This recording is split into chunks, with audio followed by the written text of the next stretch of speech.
జనవరి మాసానికి సంబంధించి 12 రాసుల వారికి ఏ విధంగా ఉందో మనం తెలుసుకుందాము. ఈ జనవరి మంత్ వచ్చేటప్పటికి చాలా విశిష్టత కలిగిన మంత్ అని మనం చెప్పుకోవాలి. ఎందుకంటే ఇది 2026 సంవత్సరంలో ఫస్ట్ మంత్. ఈ 2026 సంవత్సరానికి ఒక విశిష్టత ఉంది. అది అందరికీ తెలిసే ఉంటుంది. ఈ సంవత్సరంలో ప్రతి ఒక్కళ్ళకి నాయకత్వ లక్షణాలు ఎక్కువగా ఉంటుంది. రిస్క్ టేకింగ్ కేపబిలిటీస్ ప్రతి ఒక్కళ్ళకి చాలా ఎక్కువగా ఉంటుంది.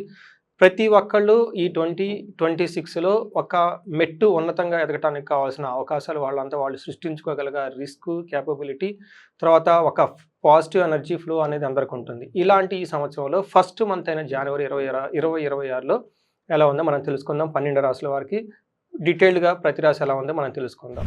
ఇందులో భాగంగా మీనరాశి వాళ్ళకి ఎలా ఉందో మనం చూద్దాం. ముందుగా చెప్పుకున్న విధంగా ఈ రాశిలో సంక్రాంతి టైంలో 4 గ్రహాలు మారటంతోటి ప్రతి ఒక్కరికి సంక్రాంతి పండగ ముందు, పండగ తర్వాత ఎన్నో రకాలైన విషయాల్లో చాలా చేంజెస్ వచ్చే అవకాశం ఉంది. మీనరాశి కనుక గమనించుకుంటే ఈ రాశి వాళ్ళకి ఏలినాటి శనితో బాధపడుతున్నప్పటికీ కూడాను జనవరి మంత్లో చక్కగా రాణించే అవకాశం ఎంతో ఉంది వీళ్ళకి. ఇందులో ఉన్న నక్షత్రాలు కనుక చూసుకుంటే మీకు పూర్వభాద్ర 4వ పాదం, ఉత్తరాభాద్ర 1, 2, 3, 4 పాదాలు, రేవతి 1, 2, 3, 4 పాదాలు అంతా ఇందులో ఉంటారు.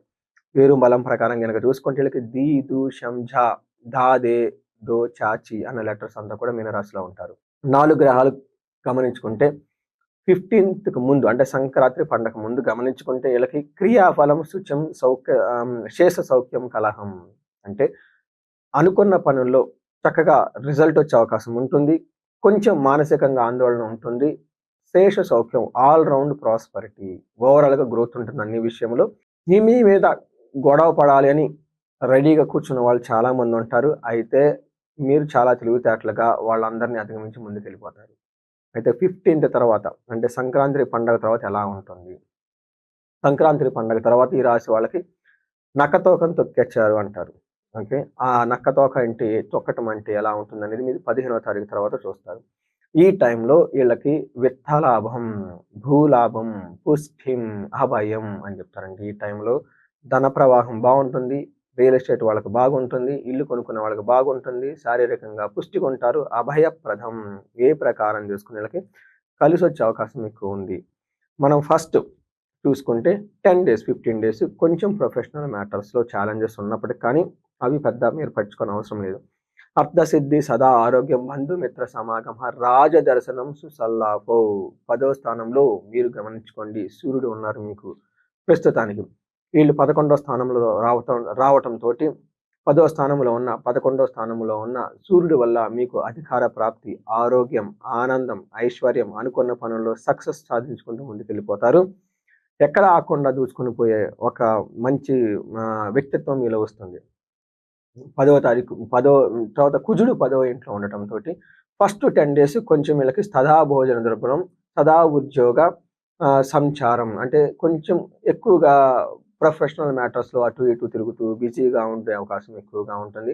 కానీ 15వ తారీఖు తర్వాత కుజుడు 3వ స్థానంలోకి మారటంతో ఏమవుతుంది, యత్న కార్యానుకూలత్వం, ఏదైనా కనుక పని చేస్తే అందులో చాలా అనుకూలంగా ఉంటుందని గమనించాలి. అంతేకాకుండా వస్త్రలాభం, సంతోషం అని చెప్తారు. అంటే బట్టలు కొనుక్కుంటారు, తర్వాత సంతోషంగా యాక్టివ్గా ఉంటారు, ఆరోగ్యం బాగుంటుందని గమనించుకోవాలి. అయితే ఓవరాల్గా మనీ మ్యాటర్స్లో కూడా చాలా సక్సెస్ని ఇస్తూ ఉంటారు అని గమనించాలి.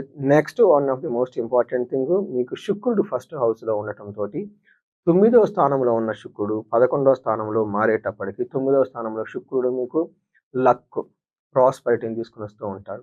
అన్ని విషయాల్లో అనుకూలంగా ఉంటుంది. ఆధ్యాత్మిక కార్యక్రమాల్లో పార్టిసిపేట్ చేస్తారు. ఫాదర్ విషయంలో బాగుంటుంది. ధర్మచింతన చేస్తారు. ఎవరైనా లాంగ్ ట్రిప్స్ వెళ్ళాలనుకున్న వాళ్ళకి చాలా అనుకూలంగా ఉంటుంది. లవ్, రొమాన్స్ ఇట్లాంటి విషయాల్లో చాలా పర్ఫెక్ట్గా ఉంటుంది. అయితే 11వ స్థానంలో శుక్రుడు సంక్రాంతి పండుగ తర్వాత మారటంతో అంటే టోటల్గా 11వ స్థానంలో ఎన్ని గ్రహాలు అంత బాగుంటుంది. ఈసారి వీళ్ళకి ఉన్న 9 గ్రహాల్లో 2 ఛాయాగ్రహాలు రాహుకేతువులు తీసేస్తే మిగతా 5 గ్రహాల్లో 4 గ్రహాలు ఎగ్జాంపుల్కి ఇందులో మారుతున్నాయని గమనించుకోవాలి. అందులోని మధ్యలో చంద్రుడు కూడా వచ్చే అవకాశం ఎక్కువగా ఉంది. 5 గ్రహాలు 11వ స్థానంలో ఉండటం అనేది వెరీ రేర్గా చాలా చక్కగా బ్యూటిఫుల్ అయిన మంచిది అని మనం చెప్పుకోవాలి. ఇందులో వీళ్ళకి గమనించుకుంటే వీళ్ళకి ఏమవుతుంది, ఇష్టకార్య సాధనం, క్షీరాన్న భోజనం, పుష్టిం కాంతిం, శరీరం అంతా పుష్టిగా ఉంటుంది, కాంతిగా ఉంటుంది, అన్ని విధాలా చక్కగా ఉండే ఒక మంత్ మీనరాశి వాళ్ళకి. అయితే ఈ మీనరాశి వాళ్ళకి ఏలినాటి శని ప్రభావంతో లేదంటే గురుడు కూడా సరిగా లేకపోవడంతో కొంచెం మందకొండిగా ఇప్పటిదాకా ఉంటూ వచ్చింది.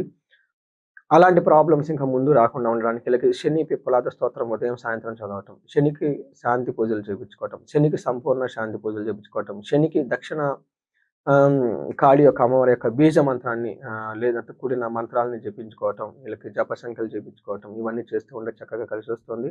శని పాశుపతాభిషేకం చేపించుకున్నా కానీ విపరీతంగా కలిసి వస్తుంది. ఈ రాశి వాళ్ళు ప్రొఫెషనల్గా బాగా ఇబ్బంది పడుతుంటే హనుమాన్ కార్యసిద్ధి మంత్రంతో పాటు మన్యు పాశుపత అభిషేకం చేసుకుంటే విపరీతంగా కలిసి వస్తుంది. భార్యాభర్తల మధ్య అన్యోన్యంగా ఉండాలంటే అన్యోన్య దాంపత్య పాశుపత అభిషేకము లేదా హోమం చేపించుకుంటూ ఉండాలి. మిమ్మల్ని శత్రువులు ఎవరైనా ఇబ్బంది పెడుతూ ఉంటే గుర్తుపెట్టుకోండి, మిమ్మల్ని శత్రువులు ఎవరైనా ఇబ్బంది పెడుతుంటే చండీ హోమం, చండీ పారాయణం చేపించుకోవడం చాలా ముఖ్యం. ఇవి కాకుండా ఎవరైనా ఈ రాశి వాళ్ళు బిజినెస్లు చక్కగా చేస్తూ ఉండి మధ్యలో అనుకోని విధంగా ఎక్కడో బ్రేక్ అయ్యి ఉంటే, లేదంటే మీ యొక్క ఏజ్ 35 to 45 ఉండి ప్రొఫెషనల్ ఇప్పటిదాకా సక్సెస్ఫుల్గా ఉండి ఇక్కడ మధ్యలో మీకు బ్రేక్ వచ్చింది, ఇంకా జీవితంలో మేము ఎదగటం లేదు అని ఒక నిరుత్సాహంగా ఉన్న టైంలో ఒక్కసారి మీ యొక్క ఇండివిజువల్ జాతకం చూపించుకోండి. మీరు ఎంత కష్టపడినా, ఎంత నాలెడ్జ్ ఉన్నా, యాన్సిస్టర్స్ పూర్వీకుల యొక్క కర్మ మీ దగ్గర ఉన్న, లేదంటే కర్మ మీరు ఇంతకుముందు జన్మని ఇక్కడ కారీ ఫార్వర్డ్ చేసుకున్న, అవి మీకు సిగ్నల్స్ ఇస్తూ ఉంటాయి మాకేదో చెయ్యాలని. అందుకని ఇలాంటి వాటికి మనకు పితృశాపాలు, సర్పశాపము, మాతృశాపము, గురు శాపము, ఇలా రకరకాలు ఉంటాయి. అవన్నీ చెక్ చేయించుకొని అవన్నీ మీకు బ్లాకేజెస్ క్రియేట్ చేస్తూ ఉంటాయి లైఫ్లో. అవన్నీ ఒకసారి చూపించుకొని చిన్న చిన్న పూజలు ఉంటాయి వాటికి, ఆ పూజలు చేయించుకుంటే చక్కగా బ్లాకేజెస్ అన్ని బయటికి పోయేసి మీనరాశి వాళ్ళు 20-26వ సంవత్సరంలో అద్భుతాలు చేసే ఒక కెపాసిటీ, సామర్థ్యం ఈ రాశి వాళ్ళకి చాలా ఉంది. ఈ రాశి వాళ్ళకి అష్టైశ్వర్యాలు కలగాలని, భోగభాగ్యాలు కలగాలని, బాగుండాలని చెప్పేసి మనం కోరుకుందాం. నమస్తే.